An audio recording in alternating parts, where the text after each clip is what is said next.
In recent Star Wars shows like Kenobi, fans got to revisit the OG planet of Alderaan and reminisce about the good old days before it was completely destroyed by the Death Star. What we saw was a peaceful haven, a prosperous, beautiful society with graceful buildings, affluence, and gorgeous scenery.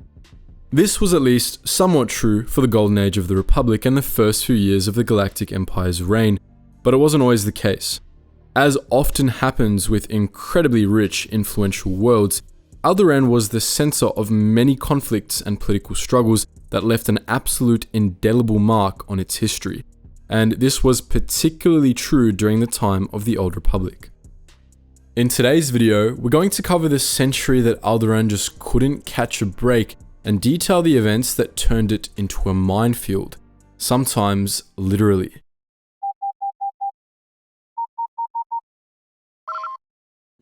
Attention, Sergeant on deck! When the Great Galactic War started 3,681 years before the Battle of Yavin between the Galactic Republic and Sith Empire, Alderaan was one of the most prosperous Republic worlds. Coruscant may have been the heart of the Republic, but Alderaan was its soul, a soul that the Sith Empire sought to crush. The Sith reckoned that if they were able to conquer Alderaan, it would crush Republic morale, and so the Battle of Alderaanian began. The invasion was led by Darth Malgus, a Sith famed for his cunning and tactical genius. The Sith Lord orchestrated a diversionary feint that drew the Republic Navy far from the core, leaving Alderaan undefended. While it was still vulnerable to attack, Sith forces swarmed around it, bombarding the surface and obliterating its local defense forces. The Sith took Alderaan's royal family hostage, razed entire cities to the ground, and tortured some of the more prominent nobles. The few Jedi that were planetside fought, but there was little they could do against the sweeping Sith tide. The Republic counterattack came from groups of troopers that had been secretly stationed on the planet prior to the invasion. These teams had been returning from missions in the Outer Rim and were only temporarily stationed on Alderaan, but they proved instrumental in turning the tide for the Republic. Based out of the Alderaanian Mountains, these troopers took to guerrilla warfare against the Sith Empire. As Sith forces progressed toward the capital of Alderaan, a team of Republic Special Forces, codenamed Havoc Squad, ambushed them in a forest of the Alderaanian Mountains.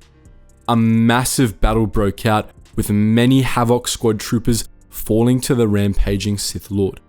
That is, until Jedi Knight Satil Shen took to the field. The two Force users dueled it out amid the chaos of battle raging around them. As Darth Malgus was defeated and the Empire's forces were routed, the Republic Navy returned from the Outer Rim to chase off the Imperial invasion force. While this was a great victory for the Republic, it had devastating consequences for the planet's future. After the brutal invasion, the Alderaanian Senate representatives turned away from their traditional stance of peace toward a far more militaristic approach to the war. Alderaan was out for Sith blood, so it was no surprise that they were outraged at the Republic's surrender in 3653 BBY, following the Battle of Coruscant. The Treaty of Coruscant infuriated Alderaan's ruling family, the Pantiers, and to the shock of the entire Republic, Gall Pantier, Senator and Crown Prince, rage quit the Senate session and declared Alderaan an independent system. Not everyone back home agreed with that decision, however, and that was a problem.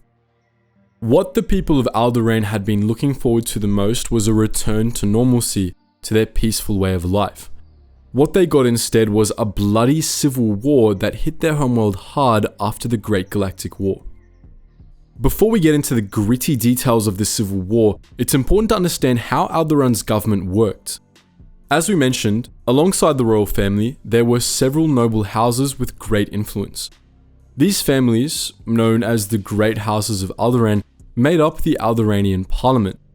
Before the war, there were 47 houses, but after the Treaty of Coruscant, only 22 were left. We won't go over every single one of these, but it will be useful to give a little information about the most important ones, as they were the players in the Civil War to come. House Alder was one of the oldest houses on Alderaan and a staunch Republic ally. They cooperated closely with House Organa, the other pro-Republic house, and with many members of royalty in their past. House Ulgo was famed for their sense of discipline and duty, as well as their family values. They were also well known for forsaking the cushy aristocratic life other houses embraced. Ulgo nobles, such as the galaxy-saving Giga Chad Trask Ulgo, traditionally served in the military to show active support for the people of Alderaan. House Rist were infamous spies and assassins that had once been members of the Exchange. Even after their elevation into a noble house, they continued their secretive operations and were the unofficial Assassins Guild on Alderaan. House Pantir was one of the most blue-blooded great houses with most claims to royal titles among its members. These three houses took a more neutral stance on the Republic-Sith conflict and mainly served their own interests. Finally, we had House Thul, which supported the Sith Empire. Before the Great War, House Thul had been caught in a massive scandal that saw them banished from Alderaan, where they struggled in dishonor and poverty. After the Treaty of Coruscant, when Alderaan became an independent system, House Thul returned thanks to the backing of the Sith Empire and became their vassal. Now, onto the Civil War.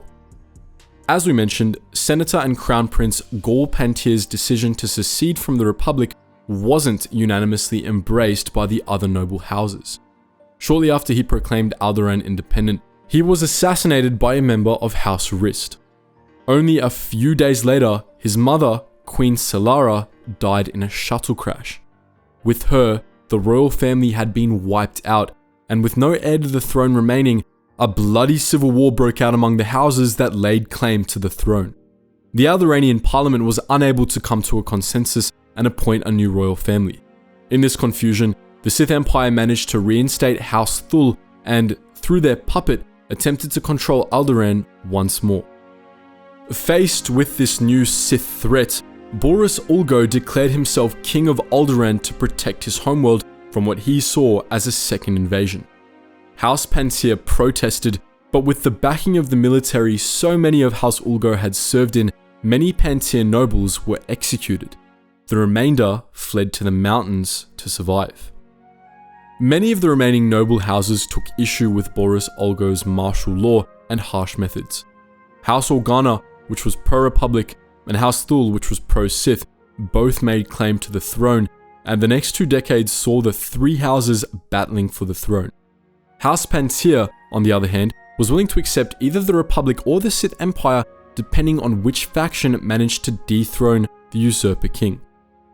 Both the Republic and the Sith began funneling support to their chosen candidates. The Civil War saw multiple underhanded sabotage attempts and assassinations as the houses tried to gain the upper hand. House Ulgo had managed to bring House Rist under their wing and take them on as their vassal house, and they didn't hesitate in using their assassins to take out their political opponents. Near the end of the Cold War, a peace summit was called to try and resolve the Civil War, but it was derailed when the supervising Jedi diplomat went mad due to a dark side plague. The best the remaining Jedi could achieve was a truce and rescheduling of the peace talks. Other Jedi managed to preserve talks between House Organa and House Thul, but this only kept the conflict to a bare minimum rather than resolving it. Eventually, Boris Ulgo was captured by an elite strike team. With the usurper king gone, the road was paved for a new, legitimate leader, but the houses still couldn't come to an agreement. The Civil War continued into the rekindled Galactic War. As if that wasn't enough, on top of their civil war, Alderaan then had to get invaded by yet another empire. 3,636 years before the Battle of Yavin, the emerging Eternal Empire, led by Emperor Arkan of Zakul, launched a campaign of conquest across the galaxy, targeting both the Galactic Republic and the Sith Empire. Within a year, both factions had been forced into surrender, monstrously overpowered by the Eternal Fleet's vast superiority in numbers and firepower. Major shipyards had been destroyed and major trade routes were obstructed. The Eternal Empire agreed to the ceasefire only under the conditions that the Republic and the Empire pay heavy tribute to Zakul and submit to armament restrictions, which both factions agreed to reluctantly.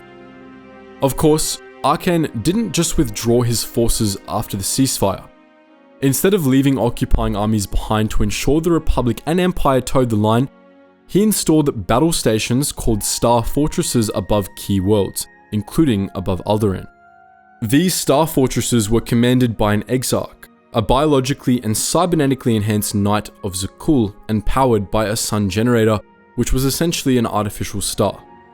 If there were any signs of resistance or rebellion in the worlds below, the Exarch was authorized to discharge excess plasma from the sun generator onto the planet's surface, essentially vaporizing anything it touched. If that wasn't enough, Zakul's agents continued to aggravate the political conflict on Alderaan, impeding any chances at resolving the Civil War. This was to ensure Alderaan was less likely to band together and put up much of a fight against their occupiers. With an executioner's axe orbiting around their planet, continued civil war, and harsh martial law imposed by their occupiers, the next several years were a living nightmare for the people of Alderaanian. We can only imagine the suffering they were going through. Even worse, after the galaxy came together and overthrew the Eternal Empire's occupation, peace only lasted for a very brief time before the Republic and Empire were at war with one another yet again. These people really just couldn't catch a break. But what do you think?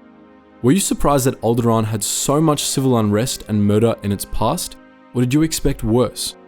Are there any other planets you'd like to hear about in the Old Republic era? Let us know your thoughts in the comments section below, and as always guys, thank you so much for watching, and I hope to see you in the next video.